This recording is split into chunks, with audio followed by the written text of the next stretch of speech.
Hello, and welcome to part 2 of DC vs. Marvel. This is DC vs. Marvel number 3, which will be covering this issue, and it is the prize fights, if you will, the top level fights the readers voted on, and a bunch of others that the writers wanted to finish up. We open with Jubilee on an island, writing down her experiences in a journal, which is a nice double-page spread of all the fights that have happened so far, and various others. And Jubilee has to fight Robyn. We summarize that Captain Marvel was beaten by Thor, that Aquaman beat the Submariner, that Flash beat Quicksilver.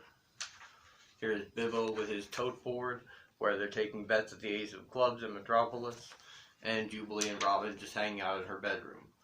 And it's time for them to fight. They go to a toy factory, where they will be having their battle. Now, since they've pretty much begun a relationship at this point, Robyn disappears into the shadows and then hurls his cape at Jubilee to distract her, and then ties her up with his rope, and is over very quickly. Jubilee disappointed that he took her out without even throwing a punch, and Robyn says, well, geez, I was never going to punch you. Now we go to Green Lantern versus Silver Surfer out in space, and I think that Green Lantern should have won this if he was more experienced with his powers, but he's not. So Silver Surfer proves to be the victor because he does have the power cosmic, and I don't know what the real power level on that is. But this is not really a fight, they just kind of clash giant burst of energy here. I'm a huge Green Lantern fan, perhaps you could tell.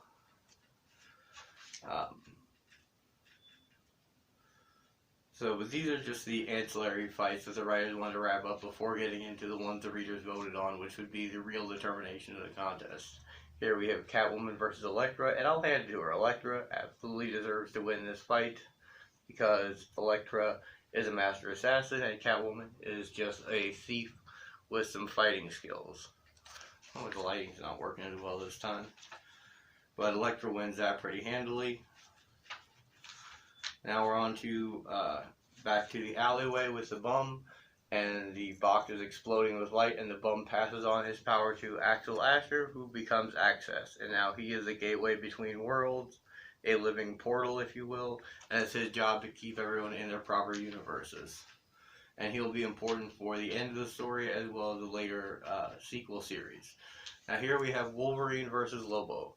Now, if you know anything about Lobo, Lobo has Superman level strength and vulnerability. Of course, he would take Wolverine in a fight, but because this is reader votes and its popularity, of course, Wolverine's gonna win. So, Lobo hits him with his hook, Wolverine hits him with his claws, and there's just a good old-fashioned bar fight with these two, which is what you expect. Wolverine even had bone claws at the time, making him even more vulnerable. They disappear behind the bar, and then Wolverine comes back up smoking a cigar. Now, if you remember, Wonder Woman had found Thor's hammer, and here she is Wonder Woman with the power of Thor. But she knows that wouldn't be fair to use that in a fight, and so she lays the hammer down to fight Storm. Now, at this time, Wonder Woman was not nearly as popular as the X-Men, so that's why Storm is going to win this fight, and she wins by hitting Wonder Woman with a crap ton of lightning, just lighting all over the place, which I guess would take her out, so it's at least plausible. Though I think Wonder Woman, with her strength and speed, should have won this fight.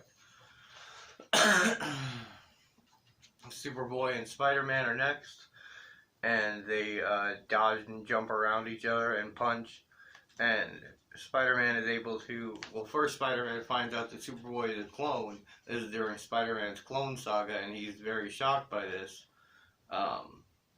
Here's Spider-Man kicking Superboy in the face with all the comparative strength of a spider. And this is a more even fight. I can believe that Spider-Man would win this fight. Superboy is a relatively new character at the time, though of course Spider-Man wins the popularity even though it is the clone version. And Superboy flies at him saying, I brace for impact if I were you. Spider-Man says, well, I just developed this impact webbing. And he hits him with impact webbing, and he pulls the old Rhino move on him, where he stands in front of this electric power box, dodges out of the way, and Superboy rams into it. Superboy's weakness is anything electrical or fire or lasers, so of course this takes him out. Now we go to Superman versus the Hulk, who literally just punch each other until their strength is determined. And I would say Superman is the stronger, but Hulk apparently gets stronger the madder he gets, so Superman just doesn't give him time. We open with Hulk punching Superman very hard. Superman responds with full blast heat vision, softening up Hulk a bit. Hulk withstands it, pounds the ground, and Superman says, "I'm not holding back. Is that supposed to worry me?" Yeah, so they literally just punch each other over and over. And Superman says, "I prefer to consider you a friend, Hulk, but with everything at stake, I don't think I can. For me to save my world, my universe, and most of all the woman I love, I have to put you down." So with his biggest possible haymaker, Superman hits the Hulk and says, "It took everything I got, but he took everything I had and almost stood up to it. Nothing left now except the waiting." So we go to Batman and Captain America, who fight in the sewers, and they trade blows back and forth before realizing that they're so evenly matched that they could fight for hours and neither gain a true advantage.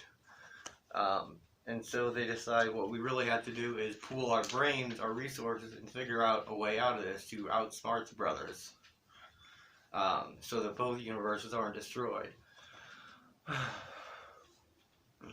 Let's take a break after this one. So, after the water flows into the sewer and Captain America is swept away, Batman goes underwater to save him. And they pop up in the alleyway where Axel Asher, with his power, uses his power to fuse the two into an amalgam so that neither universe is destroyed, and in fact the brothers are combined into one singular universe, combining parts of both.